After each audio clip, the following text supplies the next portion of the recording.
Hello fantastic people, I hope you are doing great. Many of you have asked me how I created the art for the Happy Worker tool company.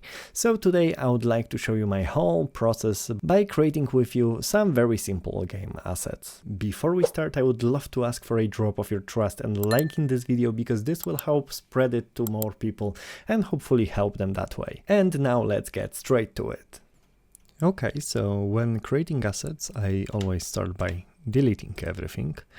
And then there are many ways we can start. So some people like to bring references into Blender, but I do prefer to have only one reference, a human body. So I do have a file which I usually use.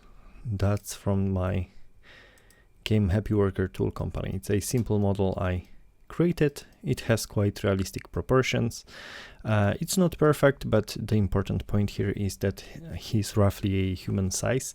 So when I create models, I more or less know, how high, how big they should be. So this is the first model. I'm going to change the viewport into shading so I can see actual materials. I like this style a little bit better, and I'm going to change the shading to flat so it looks a little bit more low poly. Okay, so this is the starting point. This is where I usually start modeling models for my games. Unless, of course, I don't want realistic proportions or things like that, then of course I approach it differently. But for the Happy Worker tool company, this is what I've done. So I, of course, start by adding new model, and suddenly, when we put a human body into perspective, well, this guy is roughly, let me check, 171, so pretty low person. We could do it 180, right? And that will be a regular size person. And then we see how large the default cube actually is. So let me go into edit mode, rise it up a little bit, and the first model could be, for example, a desk. That's a very simple model. So of course, first thing I'm going to do, I'm going to add a loop cut in the middle, go to viewport, and then remove one of the sides. Because both sides will be the same, I'm going to use the mirror modifier. So I'm adding that, and I'm changing the axis from X to Y. Then, because I want them to be connected, because now if I move them, they will be treated as two separate objects. Because I want them connected, I enable clipping. Then I go out of the the wireframe mode, and then I scale it down to have the flat top. Okay, this is still a little bit too wide, so maybe something like that. Then I scale it in X. Then I go out of the edit mode to do not move the to move the whole object together with its pivot point. So I move it, or rather origin, because it's Blender, it's not Unity, it's Blender. So you can see the origin over here, and for my liking, I think it is a little bit too high. Well, maybe we should put it a little bit lower, something like even like that. Yes. So then I'm going to add a loop cut here and move it over here, and then another one over here. I'm going to grab this face and extrude it down. Now, because I want it to finish at the same height as the feet, what I'm going to do, I'm going to enable snapping to face, and then G to move it, Z to lock it in Z axis, and then I just hover over the face of the, like a bottom of the feet. So now I'm sure they are exactly the same position. Now I disable snapping, change the snap target again to increment, and we have very simple desk. And seriously, this is a very important point. If you have a look at the low poly games, it really depends on the low poly style, because low poly is not always the same. You will see that very often the models have extremely simple shapes. If you have a look at Happy Worker Tool Company, some of the shapes are literally cubes. The shelves are literally 5 cubes repeated. So, you can get pretty far with pretty easy models. Okay, so we have a desk. Now let's add a simple shelf.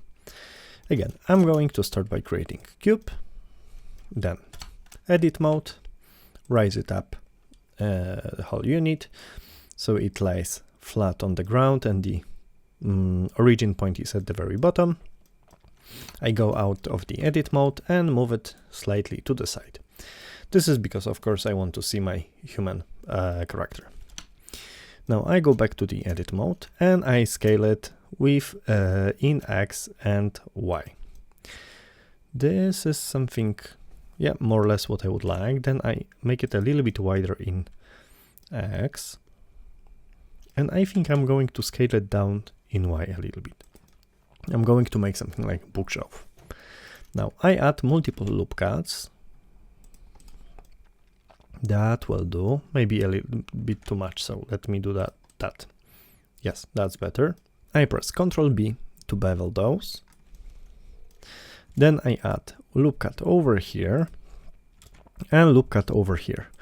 Honestly, you will learn that over time, but you don't have to be that precise. I mean, at the very beginning, I was really stressed out about making everything even, putting units everywhere, calculating everything. But if you are not animating and it is very simple style, very often those little differences will be unnoticeable. So you don't have to worry that much about those.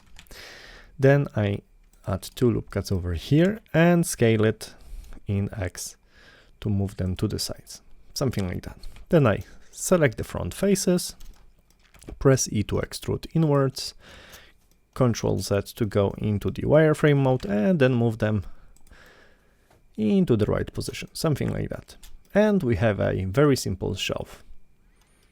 If you would like, for example, to add little legs, you can do that. Now you could do that 2 different ways. You could add a loop cut here and then extrude those. But this will create a lot of extra faces where you don't need them, right? So you will have all those faces on the sides, which will never be used for anything. I know those are extremely low poly models, so this won't matter for the performance, but there is no problem. I'm just doing Ctrl Z to remove those. There is no problem to create another model, something like that. Edit mode, scale it down extremely, right? Then move that to the position, maybe even change the view to bottom. Then we move it so that the origin point is in the middle of our shelf. Now in the edit mode, we move this one over here and add mirror modifier. So if I now add it in X and Y, you see I have 4 simple legs. Now if I want to join them together with the shelf, I can apply the modifier that creates the solid shapes from those. And if I'm more or less happy with where they are, I can select the shelf. And this is important that the shelf is focused, so it has to have the lighter outline. And then I press Ctrl J to join them, and they became one object. So that's a very convenient thing. Okay, we have that. We do have to move it a little bit because now you see it is a little bit below the ground. So we want to do something like that. And then I see that those are a little bit to the left. So I'm going to fix that too. Something like that will do. How does it look from the back? Okay, from the right, okay. So it can stay this way, beautiful. Now we have 2 very simple models, so let's add one a little bit more complex so I can show you how to texture those ones. So I move this one, rotate him, just because I can. Then I add another cube, go back to the edit mode, scale it down, something like that. Yep, that's more or less a seat size. Yeah, I think that will do. I move it up. Now, the good thing is I have a desk, so I can, logically think, okay, a person has to sit here and has to be able to squeeze his legs here. So I know this is more or less the height I want. So now I can move the bottom. And now, because both sides of the chair will be the same, I can, again, add the loop cut, remove one of the sides, add the mirror modifier, and just work on one side. Of course, I deleted the more annoying part, so because I have quite a lot of objects here, so let me quickly redo it on the other side. So I'm going to remove the other side, add the mirror, and now it will be much easier to work on. I add 2 loop cuts here, then I inset this face, extrude a little bit here, and extrude it again. I extrude this one up, then move here a little bit, then I extrude this one. I can scale it up a little bit, looks all right. Now I do that, maybe a little bit lower. Now I realize that I would like those ones to be a little bit lower, so I select them, move them down. Actually, I think I'm going to select everything and move down a little bit more. Then I selected those two and extrude them along normals, something like that. Then I grab bottom ones and move them up, and I have the arm support. Now we need to do something similar at the back. Now, because I'm going to extrude along the boundary, I'm going to enable clipping. I do something like that, extrude it, grab the edge, move it up, grab this one. How to do it? Okay, we can probably do just that. Move it a little bit to the back, just so it looks a little bit better. I'm going to move also this one. Yep, something like that will do. Now I move it, I extrude it up even further, then extrude the side. Or I can actually, I think, get away with just exactly moving this to the side, then extruding this up, grabbing this edge and bringing it here.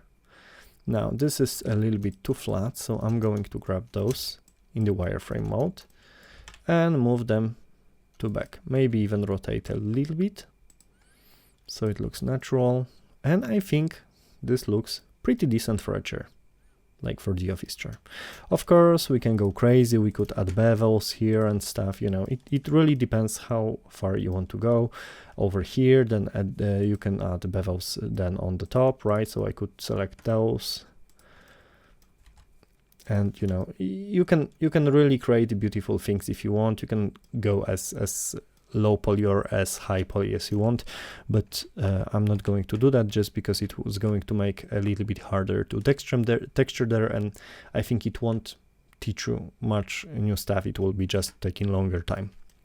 So over here I grab this inset, and because I wanted this one to be in the middle, I open inset options and then disable boundary. Then I scale down. Of course, I need to see how far I am from the ground, something like that. Then I'm going to extrude again, and then I grab this, and extrude along normals. Whoops, no, I'm wrong. Extrude individual faces. Yes, that's what I want. I grab the tops and move them down. And we have our office chair. Now I grab those, move that to the floor. I just realized that the feet of the character are a little bit below the 0 point, so I'm going to adjust the table to be at 0 more or less as well. Great.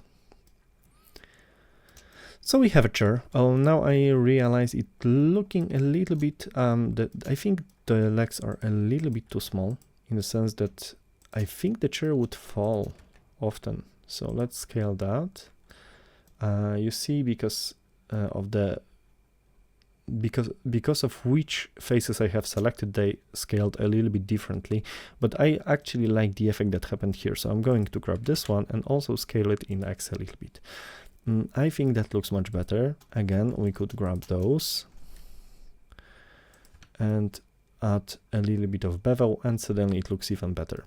But again, I'm not going to do that. This will work just fine for the type of the models we are creating.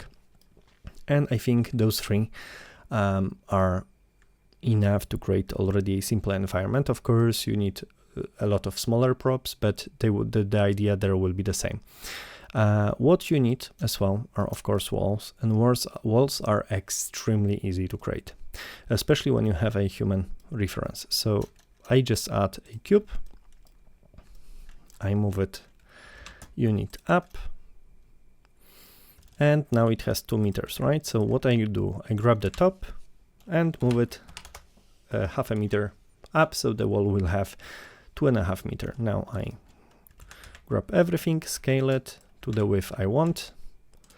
Then I go out of the edit mode and I just move it somewhere here. Now, it's very important to have several variations of the walls because it's much easier to create levels this way. So usually when you create a modular environment, just don't stick to one wall size. Probably you can get away with 3 different ones. So that's what I usually start with, and then if I need any specific ones, I add them later.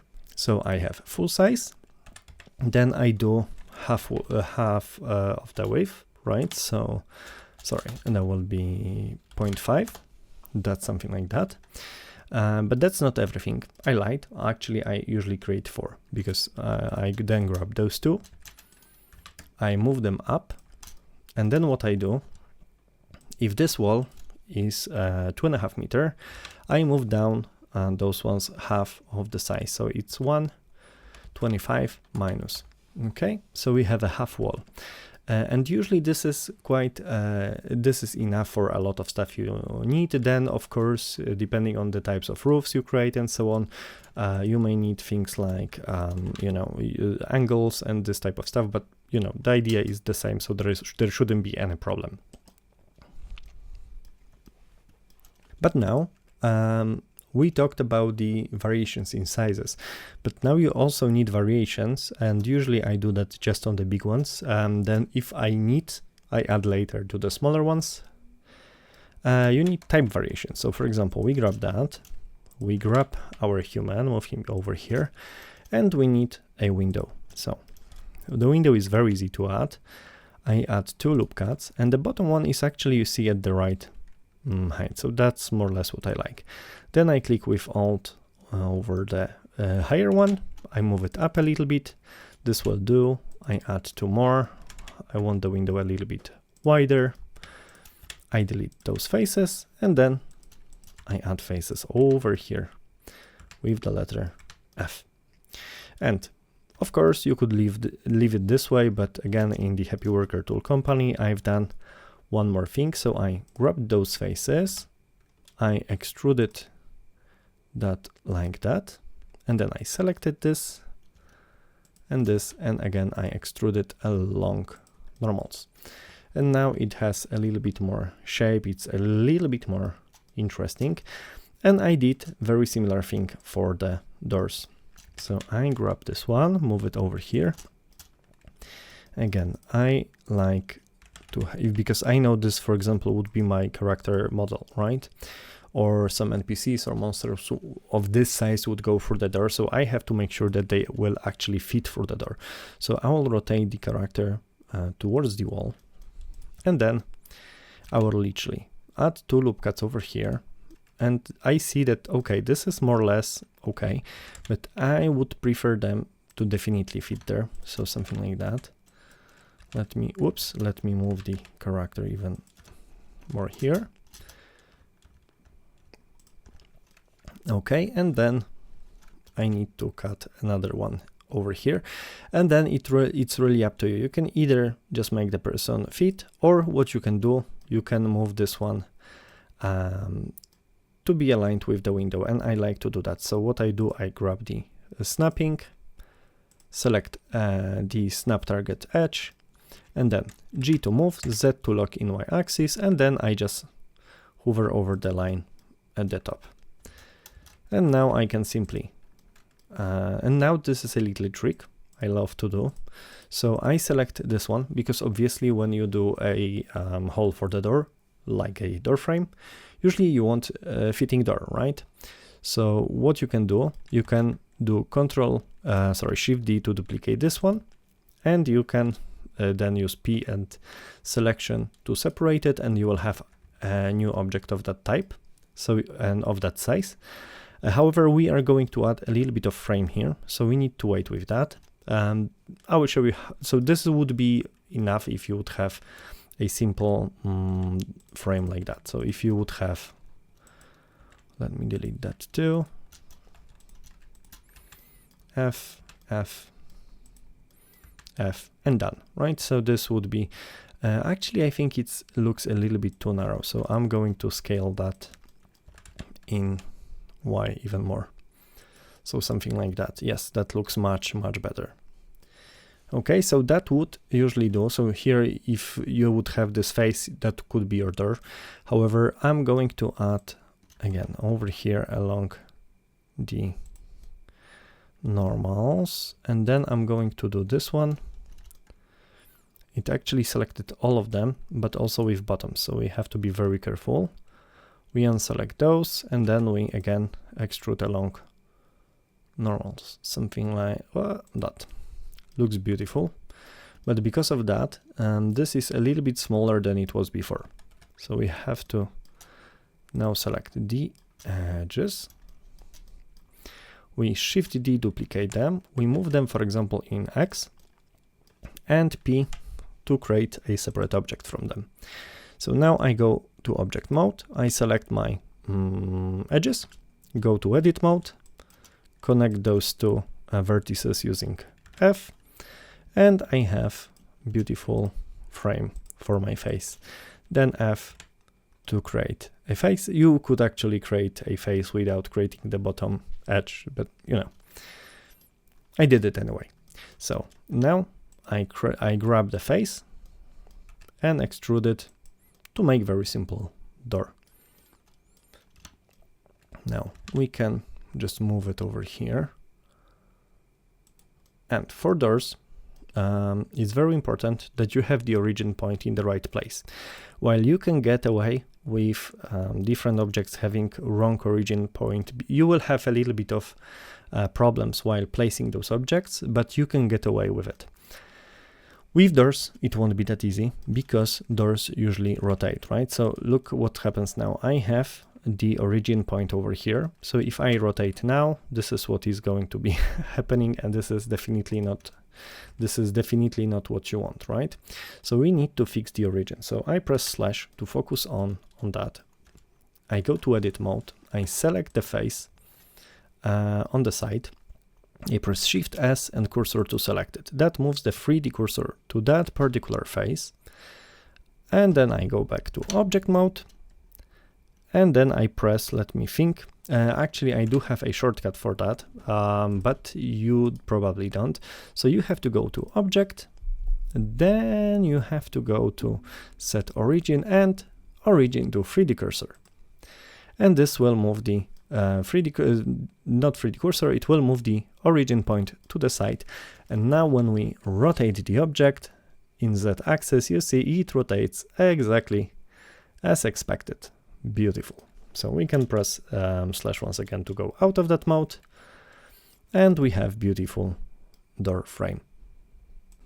Okay, so we have models, now we have to texture them. This is much simpler than it seems. Very important, if you haven't watched yet, here's my introduction, somewhere here, I think here. Introduction to texturing, and we'll basically texture your first model or very simple model like a cube. I will show you some tricks and how texturing works in general.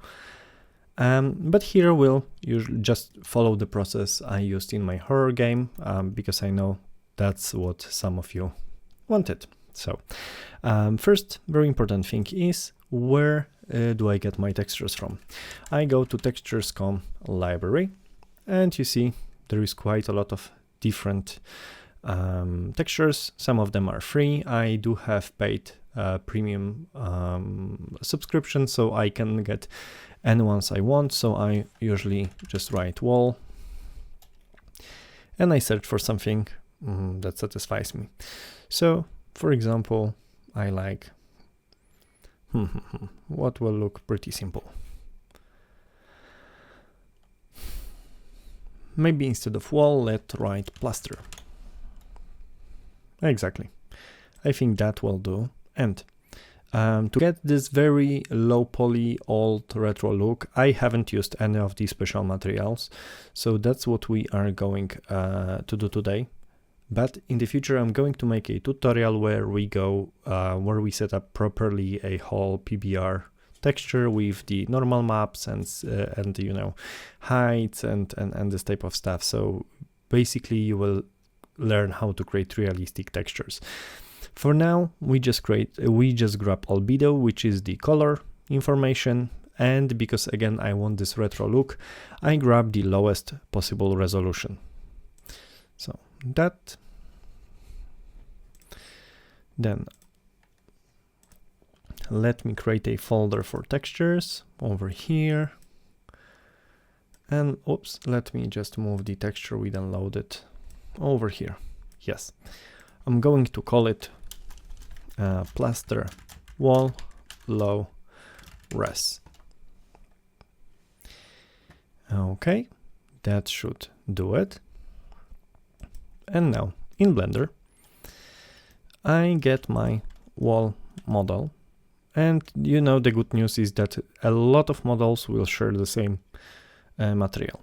I click on this circle over here, the materials tab, and I add new material. I call it plaster wall. Now, am I in the viewport material preview? Yes. So if I change a color, everything will be visible. Great.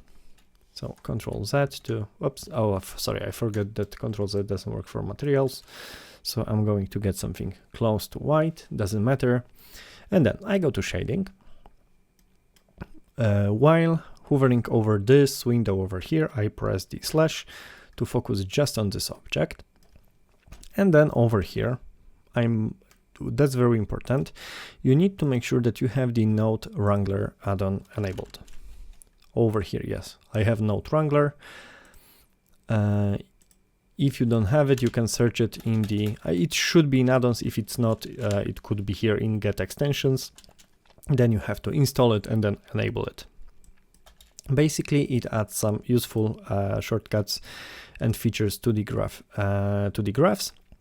So over here, I can press just while selecting the one, while this node is selected, I can now press Ctrl T, and this will create all the necessary nodes to add the image.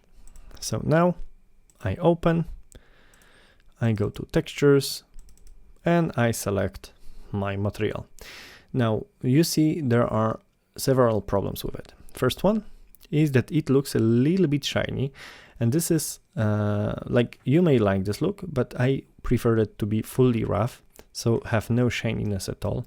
So I just, you see, I modified this value to 1. Now it doesn't reflect any light. Awesome.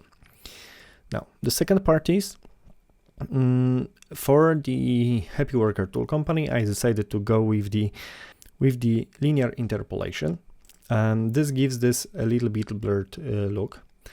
But if you want it to be very crisp, you can change it to closest, and then you suddenly see all the individual pixels. So let's leave it like that over here, because this is what most of the people want. So let's leave it like that. Now, if you are not happy with how it looks on all walls, and you probably should, because it will look right generally on just 1 or 2 walls, you have to adjust the UVs of the object. If you have a cuboid shape, I just learned a new word, what you can simply do is you can press U, like you have to be in edit mode, select all the walls and press U and select cube projection. And this will adjust, and this will create UVs so that, you know, the material looks consistent on all of the sides. And this might be what you want, this might be what you need. It's just, you see, the texture is very small. I would prefer the details to be a little bit larger. So I'm going to go to UV editing. Again, here we need to change. If you don't know how to move this one, it's scrolling the mouse wheel. So I'm moving this bar over here, moving to the material preview. Nice, because we can see it in context of other objects. So I guess this level of detail is actually correct, but for this size, but I would prefer to scale it a little bit. So if you scale it in, it will be, you see, much larger, something like that. And I actually like it. So now what I'm going to do, I'm going to press tab to go to the object mode, and I'm going to select all of the objects that are going to share this material. This and this. And then I'm going to reselect the wall that has the material, press Ctrl L to link the materials, and then do link material. And that just copies the material to all of them, which is much easier and much quicker. Now, of course, this doesn't look right. So what we can do, we can select all of those ones, all the new ones, press tab, select all the walls, and again do U, cube projection. Now, this looks all right, but the scale is not consistent with this one. So we're going to scale it down to be more or less consistent. And I think that will work. So if I move this one down, yep, they look all right together. Beautiful. So we have now texture on all of those walls. Now, for those ones, we need to add something to the frame. We can actually add, I think, wood will look very nice here. So I go back to the textures.com and just write wood. Okay, planks. Oh, those old planks look very, very nice. So I'm going again to get the albedo, low resolution. I'm going to move the file over here to the folder, and then I'm going to rename it to wood planks, or maybe old wood planks, low res. Oh no, of course I don't want to change the extension. So old wood planks, low res. Beautiful. And now I can select this object, go to shading. Whoops. Now I need to press the slash key to get like unfocus on the wall, and press again to focus on the one that I need. Now I press I click over here on the material tab, and I add new material. Click new button and call it wood, old wood planks. And we just follow the process. So I go back here, I press Ctrl T, whoops. So you see what happened? It added, because I hovered over another node, I think I got some more nodes. So Ctrl Z to get rid of them. Focus on this one, Ctrl T, beautiful. Now I open the image, again, I go to my textures folder, plaster wall, nope, that's the wrong one, wood planks, beautiful. And now we need to apply this material to some of the walls, so some of the faces. So I go back to the edit mode, and I select with Alt all the faces I want. So let me show you first one trick. I select those ones. Then you can press Ctrl and plus on the numpad. That selects, like extends it. So that selected those ones, and now I can just select these ones with Alt. And I have everything I need selected. So now here with the right material selected, click assign, and you see I assigned the right material. Now for this one, a little bit of shininess might actually be very nice, but again, to be consistent with my style, I remove it completely by making roughness equal to 1. Now I go back to the edit mode. I think they should be still selected. I don't know what happened here, but let me, okay, there will be 1, 2, 3, Control plus. And now I want to do U cube projection. Now, this looks more or less all right. You may not want, you see, and this is where cube projection might not look as you want. So for example, over here, you see, we have the plank vertically, while here, it's of course what we want. Here, you may want to have them horizontally. So you need to adjust that manually. So in the edit mode, you grab the faces that you want to fix. You go to the UV editing and you see which ones are selected. If you remember from my previous tutorial, they are connected to the rest because we use the cube projection. To unconnect them, we click right mouse button, split, selection, and now they are free rotating. So we can just rotate them without changing the scale. That's very, very important, because if we change the scale, what will happen? They will not be consistent with the rest, and maybe move them into the middle to make sure that they are not on the edge of the plank. And now this looks much, much better. Even has this nice corner over here, like it happens in real life when you cut planks and combine frames and stuff. So very nice. Now we can do the same thing over here. So we grab this one. Again, we want to copy materials because we have two materials. So we select the door that already has it. It has to be highlighted, Control L, link materials. And now this one will have both of the materials already configured. Now we just have to select the right faces. So let me click on the door and click H to hide it. You see, jump scare. You didn't expect that. Horror game everywhere, huh? Now I select once again those,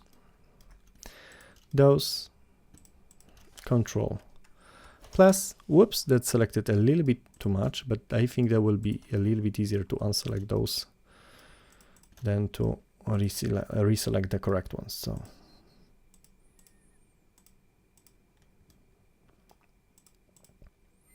beautiful. And now we select this material, assign it again. Whoops. Now, if you select too many faces and you want to select only the ones that you had selected, you can, you see, select the material over here on the list and then press select. Whoops, no. Now first we have to deselect everything. So I pressed twice the letter A and it unselected everything. Then I can just select this material and press select to have it over here. Now we go once again. Let me first investigate how it looks like. So in most cases it's all right. It's again just a problem. Actually, I think, yeah, no, we need to do cube projection, definitely. So cube projection. Now it looks much tighter. Now we grab the ones on the top once again. And over here we right click, split, selection, rotate 90 degrees. While you hold Control and rotate, it will snap to different angles. So it's much easier. And then we move it somewhere in the middle like that, and looks beautiful. Okay, so let me unfocus. And now the truth is that this is a perfect material also for the desk and for the shelf. So let me select those two. Actually, one of them, because it doesn't want to. Actually, I think if you select both of them, hold the Alt key and add a material. No, it doesn't work. Alt key allows you to change values for multiple objects, but in this case, unfortunately, it didn't work. So we have to do that manually for both of them because they have a lot of straight angles. The cube projection may work here as well pretty well. Let's test that. We select them, go to edit mode, select all the walls, U, and cube projection. And it actually looks pretty damn good. So Again, I think for this one, we can select those. Yeah, we can select those. Probably not P, sorry, split. So right click, split selection, rotate them 90 degrees, move them over here. And this looks pretty decent. You see how little work it was. Over here, I think for those ones, it actually looks very nice. I would actually prefer maybe, I know it won't be consistent, but for those ones, a little bit of difference in angle will look a little bit better. And this is just my feeling. So you could leave it already like it is, but I would prefer to change it. So I go to split it again, rotate it, and you see this adds a little bit of variation in how it looks like. So I think this is a little bit more interesting to look at. So look how many assets we already have ready. We have only the chair left, and honestly, it won't be much difference. You'll see in a second. So let me just rotate those ones 90 degrees. So I can put it next to the wall, somewhere here. Also the desk, move it so I have a clear picture on the chair. And let's texture it now. Okay, so for the chair, we need some materials. I think 2 of them. Oh, no, that reminded me. There is one more object which we may want to texture. But actually, let's grab first a texture for plastic. So, plastic. And scratch plastic looks all right, though. Oh, shiny plastic. This is more or less what I want from the texture. So this looks very interesting. I want that. Again, I move it to my magic folder. No! Over here, we call it black plastic low res. And while we are doing here, let's grab also a fabric for the chair. So fabric. Oh no, not those crazy magic. Oh, this looks beautiful like for our chair. This is what I want. Okay, so let's download this one and again put it in the folder. Fabric, black fabric, low res. Awesome. Okay, so because we have a door over here, so let's press Alt H to uncover it. We have it here. Let's first add wood. And this should actually straight away add wood to that. Oh, I see, I added the wood to chair, so we can remove that from chair. Now the door, focus on door, add wood, of course, do the cube projection. That actually looks all right, but we need a handle. So let's model it now. Let's move the character to the side. Select the door and add new cube. No, I did it in the object mode. I go to edit mode. Now I add a cube. I scale it down. In case you're wondering why it appeared here, it's because new objects appear where the 3D cursor is. You can select something, press Shift S, and you can move cursor to select it, and then the new object will appear in that particular place you see. So I grab once again with the letter L this object. I put it on this side. Now I scale it in Z and Y. Now I scale it a little bit in X. Now I grab those two, extrude them along normals, grab those and extrude that. Then I change here from median point to individual origins, so it doesn't scale inward, because if I would have median point, you see it would kind of scale towards the common center. If I have individual origin, I will just scale individual faces. That will do it, though I think it is a little bit too big in relation to the character. Now I actually think it's all right. It's just a little bit strange shape, but maybe scale it in Z a little bit. Then a little bit in, yeah, it's, yeah, that was just the dimensions. I think the position is all right. And now I'm going to select, with this one selected, add a new material. Let me just call it, I have a black material. Oh yes, because of the shadow character. Let me just create new, call it black plastic. We select this one, Control T, open, and again we select, whoops, the texture.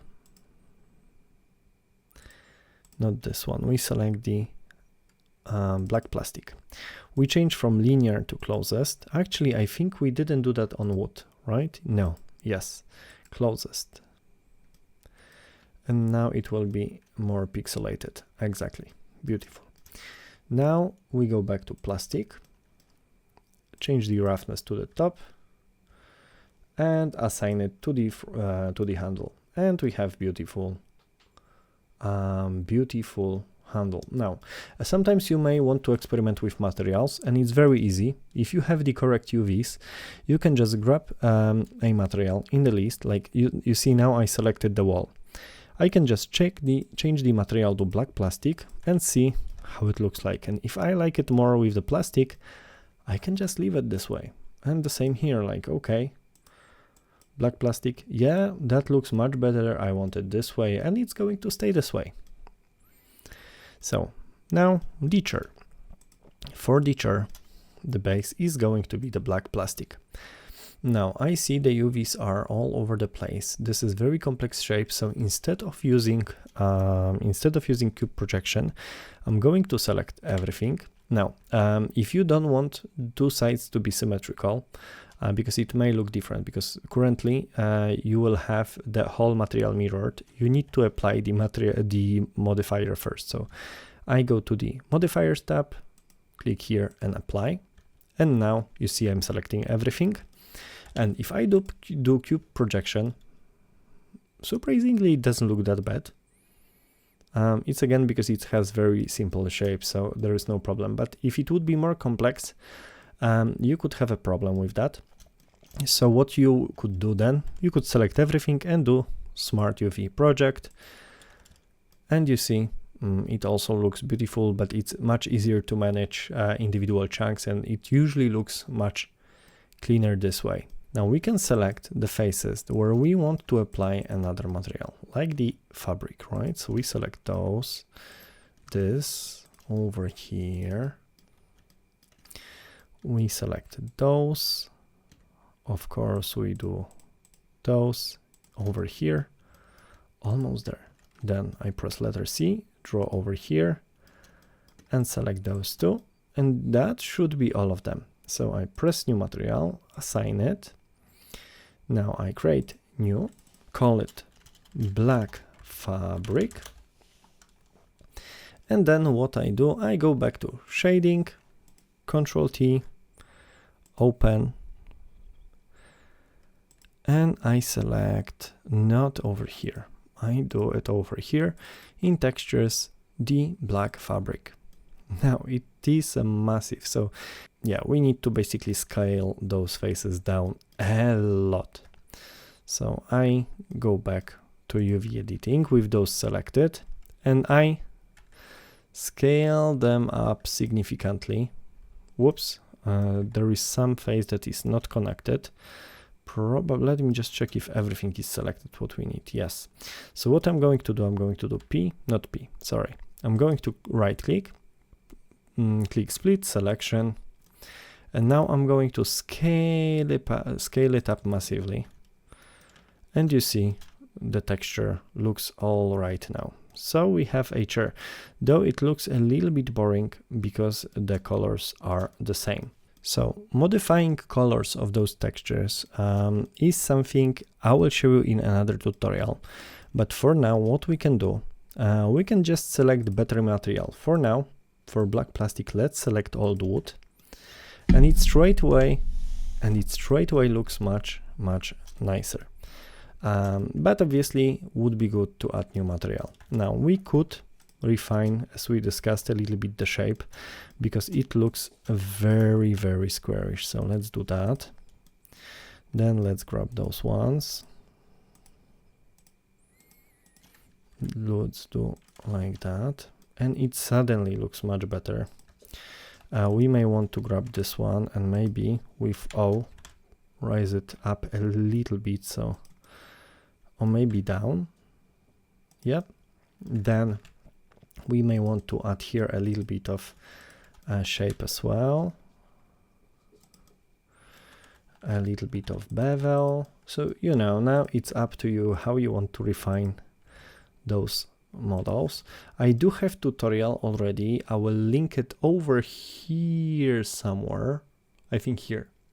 On how to export those models to Unity. This process works very well, so you shouldn't have any problem. You will be able to move your beautiful models to Unity without, as I say, any problem. And we have this interesting chair over here. We have desk. You see, within a couple of minutes, we created quite a lot of unique assets. So we could build an environment from those, but I'm going to do that in the next tutorial. If you have any questions, feel free to drop to our Discord server. There's always somebody to help you with all the different stuff related to game dev. And if you'd like to support me personally, you can always get Happy Worker Tool Company on Steam, and this will definitely help this channel grow. Have a fantastic day, love you, and bye bye.